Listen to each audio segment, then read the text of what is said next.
போட்டித் தேர்வை எதிர்நோக்கி படித்து கொண்டிருக்கும் அனைத்து மாணவ மாணவியர்கள் அனைவருக்கும் வணக்கம். தொடர்ந்து எங்களுடைய எஸ்ஆர்எம் யூடியூப் சேனலை பாருங்கள்.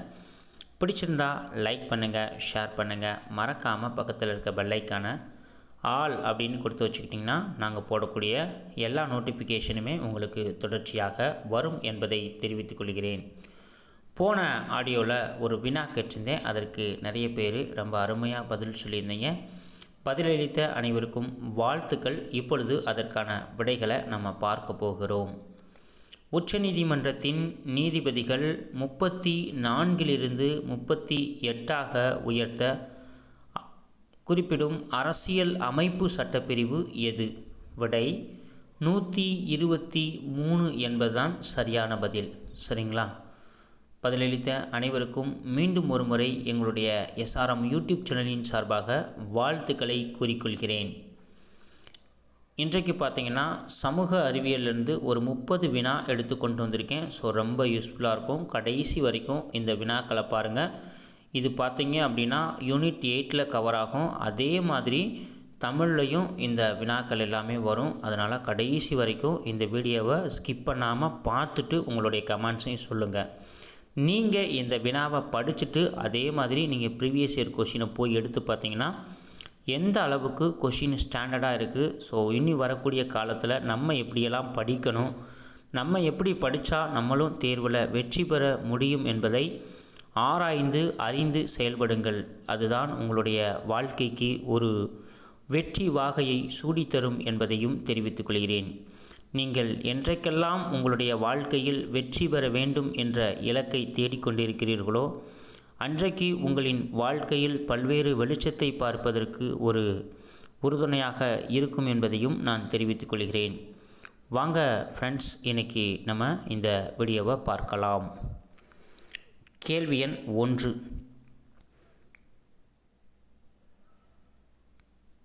தமிழ் மொழியால் தூய்மைவாதத்தின் தந்தை என்று அழைக்கப்பட்டவர் யார்? விடை மறைமலை அடிகள்.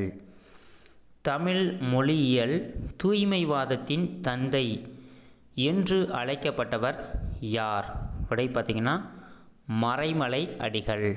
Question number 2. வேதாச்சலம் என்ற இயற்பெயர் கொண்டவர் யார்? விடை மறைமலை அடிகள். வேதாச்சலம் என்ற இயற்பெயர் கொண்டவர் யார்? விடை மறைமலை அடிகள். அடுத்து கொஷின் நம்பர் 3. வேதம் என்ற சொல்லின் பொருள்? விடை பார்த்திங்கன்னா அறிவு அல்லது உயர்ந்த அறிவு அப்படின்னு சொல்லுவாங்க. இந்த வேதத்துக்கு இன்னொரு பேர் இருக்குது, அதாவது மறை அப்படின்னு சொல்லுவாங்க. பொறுத்துகையில் கொடுத்து அப்படி கேட்பாங்க. அதனால் கவனமாக பார்த்துக்கங்க. ஓகேவா? அடுத்து கொஷின் நம்பர் 4. தம்பிரான் வணக்கம் என்ற நூல் எந்த ஆண்டு வெளியிடப்பட்டது? விடை 1578. தம்பிரான் வணக்கம் என்ற நூல் எந்த ஆண்டு வெளியிடப்பட்டது? விடை 1578. அடுத்து கொஷின் நம்பர் 5. முத்துலட்சுமி ரெட்டி எந்த ஆண்டு தமிழ்நாட்டின் முதல் சட்டமன்ற உறுப்பினராக தேர்ந்தெடுக்கப்பட்டார்? விடை 1926.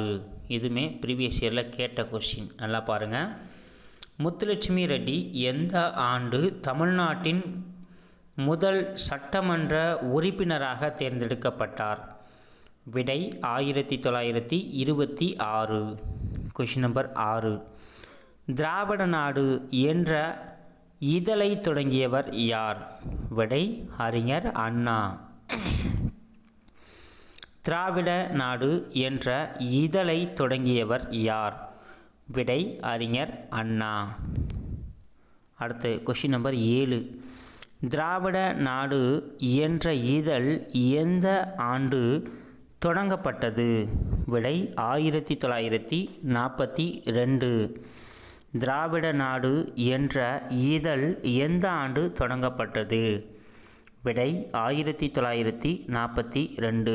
இதுவுமே அப்படியே ப்ரீவியஸ் இயரில் கேட்டிருக்காங்க. அதனால் கவனமாக பார்த்துக்கோங்க ஃப்ரெண்ட்ஸ். ஓகேவா? அடுத்து கொஷின் நம்பர் 8. இரண்டாவது உலகத்தமிழ் மாநாடு நடைபெற்ற போது முதல்வராக இருந்தவர் யார்? விடை அறிஞர் அண்ணா. இரண்டாவது உலகத்தமிழ் மாநாடு நடைபெற்ற போது முதல்வராக இருந்தவர் யார்? விடை அறிஞர் அண்ணா. Question number 9. இரண்டாவது உலகத்தமிழ் மாநாடு எங்கு நடைபெற்றது? விடை சென்னை. இரண்டாவது உலகத்தமிழ் மாநாடு எங்கு நடைபெற்றது? விடை சென்னை. Question number 10. யாருடைய ஆட்சி காலத்தில் தமிழகத்தில் சுயமரியாதை திருமணங்கள் சட்டப்பூர்வமாக அங்கீகரிக்கப்பட்டது? விடை அண்ணா.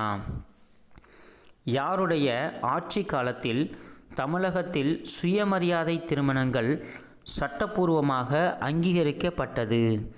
விடை அறிஞர் அண்ணா. அடுத்து கொஷின் நம்பர் 11. யாருடைய ஆட்சி காலத்தில் மெரினா கடற்கரையில் கண்ணகியின் சிலை நிறுவப்பட்டது? விடை அறிஞர் அண்ணா. நல்லா பாருங்கள். யாருடைய ஆட்சி காலத்தில் மெரினா கடற்கரையில் கண்ணகியின் சிலை நிறுவப்பட்டது? விடை அறிஞர் அண்ணா. Question number 12. கொடுமுடி கோகிலம் என்ற பட்டத்தை கே.பி. சுந்தராம்பாள் அவர்களுக்கு வழங்கியவர் யார்? விடை அறிஞர் அண்ணா. கொடுமுடி கோகிலம் என்ற பட்டத்தை கே.பி. சுந்தராம்பாள் அவர்களுக்கு வழங்கியவர் யார்? விடை அறிஞர் அண்ணா. Question number 13. தந்தை பெரியார் பிறந்த ஆண்டு? விடை 1879 செப்டம்பர் 17. தந்தை பெரியார் பிறந்த ஆண்டு விடை பார்த்திங்கன்னா 1879 செப்டம்பர் 17. அடுத்து கொஷின் நம்பர் 14. பிடிசாம்பல் என்ற நூலை இயற்றியவர் யார்? விடை பேரறிஞர் அண்ணா. பிடிசாம்பல் என்ற நூலை இயற்றியவர் யார்? விடை பேரறிஞர் அண்ணா. Question number 15. மிட்டாய்க்காரன் என்ற நூலை இயற்றியவர் யார்? விடை கி.வா. ஜெகநாதன். மிட்டாய்க்காரன் என்ற நூலை இயற்றியவர் யார்? விடை கி.வா. ஜெகநாதன். Question number 16. திராவிட மாவோ என அறியப்படுபவர் யார்? விடை பேரறிஞர் அண்ணா. திராவிட மாவோ என அறியப்படுபவர் யார்? விடை பேரறிஞர் சி.என். அண்ணாதுரை. இதுவுமே ப்ரீவியஸ் இயரில் கேட்டிருக்காங்க, அப்படியே பார்த்துக்குங்க. சரியா? அடுத்து கொஷின் நம்பர் 17. பொங்கல் புதுநாளில் நமக்கு ஒரு மகிழ்வு, நாட்டுக்கு ஒரு பொலிவு, வந்து சேர்ந்து விடுத்தான் செய்கிறது என்று எழுதியவர் யார்? விடை அறிஞர் அண்ணா. பொங்கல் புதுநாளில் நமக்கு ஒரு மகிழ்வு, நாட்டுக்கு ஒரு பொலிவு, வந்து சேர்ந்து விடுத்தான் செய்கிறது என்று எழுதியவர் யார்? விடை அறிஞர் அண்ணா. Question number 18. நல்ல வரலாறுகளை படித்தால் தான் இளம் உள்ளத்தில் முறுக்கு ஏற்படும் என்று கூறியவர் யார்? விடை அறிஞர் அண்ணா. நல்ல வரலாறுகளை படித்தால் தான் இளம் உள்ளத்தில் முறுக்கு ஏற்படும் என்று கூறியவர் யார்? விடை அறிஞர் அண்ணா. Question number 19. காலத்தின் விளைவு, ஆராய்ச்சியின் அறிகுறி, புரட்சி பொறி, உண்மையை உணர வைக்கும் உன்னத நூல் என்று பேரறிஞர் அண்ணாவால் குறிப்பிடும் நூல் எது? விடை இராவண காவியம். காலத்தின் விளைவு, ஆராய்ச்சியின் அறிகுறி, புரட்சி பொறி, உண்மையை உணர வைக்கும் உன்னத நூல் என்று பேரறிஞர் அண்ணாவால் குறிப்பிடும் நூல் எது? விடை இராவண காவியம். Question number 20. பொங்கல் புதுநாளில் மாண்பினை எந்த இதழ் மூலம் அண்ணா விளக்கினார்? விடை காஞ்சி. பொங்கல் புதுநாளில் மாண்பினை எந்த இதழ் மூலம் அண்ணா விளக்கினார்? விடை காஞ்சி. அடுத்த கொஷின் பார்க்கலாம். Question number 21. எனக்கு விருப்பமான இலக்கியம் ஒன்று உண்டு, அது எந்த இலக்கியம் என்று அண்ணா கூறுகிறார்? விடை கலிங்கத்து பரணி. இது தமிழ் கொஷின் அப்படியே கேட்டிருக்காங்க, கவனமாக பார்த்துக்குங்க. எனக்கு விருப்பமான இலக்கியம் ஒன்று உண்டு, அது எந்த இலக்கியம் என்று அண்ணா கூறுகிறார்? விடை கலிங்கத்து பரணி. அடுத்து கொஷின் நம்பர் 22. லண்டன் அருங்காட்சியகத்தில் டாக்டர் அம்பேத்கரின் சிலை யாருடைய சிலையோடு இணைக்கப்பட்டுள்ளது? விடை காரல் மார்க்ஸ். லண்டன் அருங்காட்சியகத்தில் டாக்டர் அம்பேத்கரின் சிலை யாருடைய சிலையோடு இணைக்கப்பட்டுள்ளது? விடை காரல் மார்க்ஸ். Question number 23. வாழ்க்கை என்பது உயரியதாக இருக்க வேண்டுமே தவிர நீளமானது அல்ல என்று கூறியவர் யார்? விடை அம்பேத்கர். வாழ்க்கை என்பது உயரியதாக இருக்க வேண்டுமே தவிர நீளமானது அல்ல என்று கூறியவர் யார்?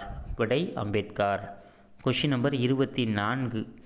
1932ஆம் ஆண்டு பூனா ஒப்பந்தம் மகாத்மா காந்திக்கும் மற்றும் இவருடன் உறுதிப்படுத்தப்பட்டது? விடை அம்பேத்கர். 1932ஆம் ஆண்டு பூனா ஒப்பந்தம் மகாத்மா காந்திக்கும் மற்றும் இவருடன் உறுதிப்படுத்தப்பட்டது? விடை அம்பேத்கர். Question number 25. அனைத்திந்திய பட்டியல் இனத்தவரின் கூட்டமைப்பை நிறுவியவர் யார்? விடை அம்பேத்கர். எந்த வருஷம் நிறுவனார்னு பார்த்தீங்கன்னா 1942ஆம் ஆண்டு நிறுவனார். நல்லா பாருங்கள்.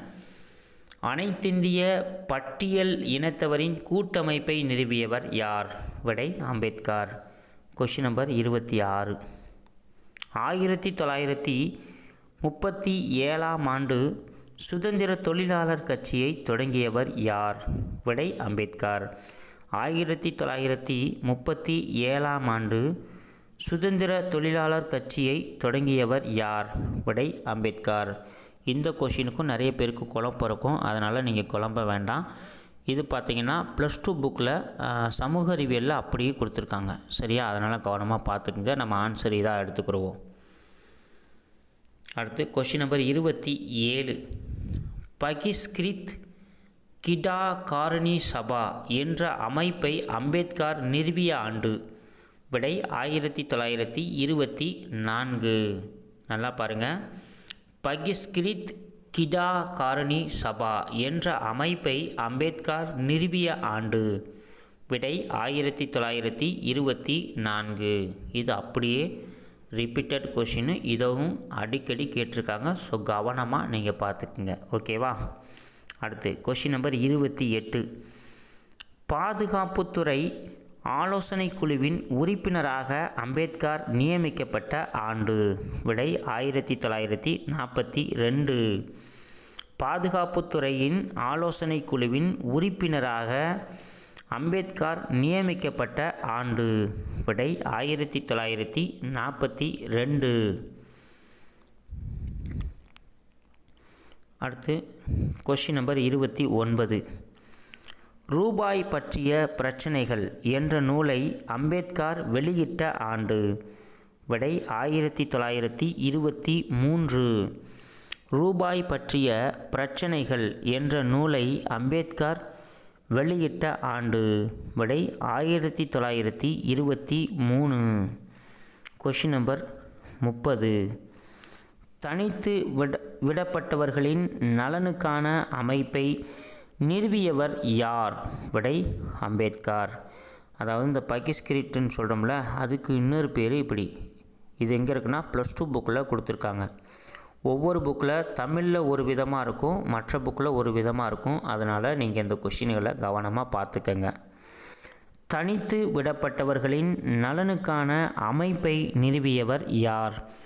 விடை அம்பேத்கர். ஓகே ஃப்ரெண்ட்ஸ், ரொம்ப அருமையாக இந்த வீடியோவை கடைசி வரைக்கும் பார்த்துருப்பீங்க. எந்த அளவுக்கு கொஷின் இருக்குது அப்படின்றதையும் நீங்கள் உணர்ந்திருப்பீங்க. ஆகையினால் தொடர்ந்து இந்த கொஷினை படிச்சுட்டு போய் நீங்கள் ப்ரீவியஸ் இயரை கொஷின் பேப்பரை எடுத்து பார்த்தீங்கன்னா நீங்கள் எத்தனை கொஷினுக்கு உங்களால் ஆன்சர் பண்ண முடியும் அப்படின்றதையும் தெரிஞ்சுக்கிடுவீங்க. ஸோ மோஸ்ட்லி நான் ப்ரீவியஸ் இயர் கொஷின் இருந்தும் உங்களுக்கு கம்பேர் பண்ணி கொடுத்துருக்கேன். ரொம்ப யூஸ்ஃபுல்லாக இருந்திருக்கும்னு நினைக்கிறேன். ஸோ மறக்காமல் உங்களுடைய கமெண்ட்ஸை சொல்லுங்கள் ஃப்ரெண்ட்ஸ். அதே மாதிரி நம்ம போடக்கூடிய ஒவ்வொரு வீடியோக்கும் ஒரு லைக் போடுங்க, உங்களுடைய சப்போர்ட் பண்ணுங்கள். நீங்கள் சப்போர்ட் கொடுக்குறது தான் எங்களுக்கு இன்னும் நிறைய வீடியோவை உங்களுக்காக தொகுத்து கொடுப்பதற்கு நான் தயாராக இருக்கிறேன். நீங்கள் எதுக்குமே படிக்கிறதுக்கு தயாராக இருங்க. படிக்கிறதுக்கு தயாராக இருந்தீங்கன்னா நீங்கள் எளிதான முறையில் தேர்வு எழுதி உங்களாலையும் வெற்றி பெற முடியும் என்பதை நான் தெரிவித்துக் கொள்கிறேன்.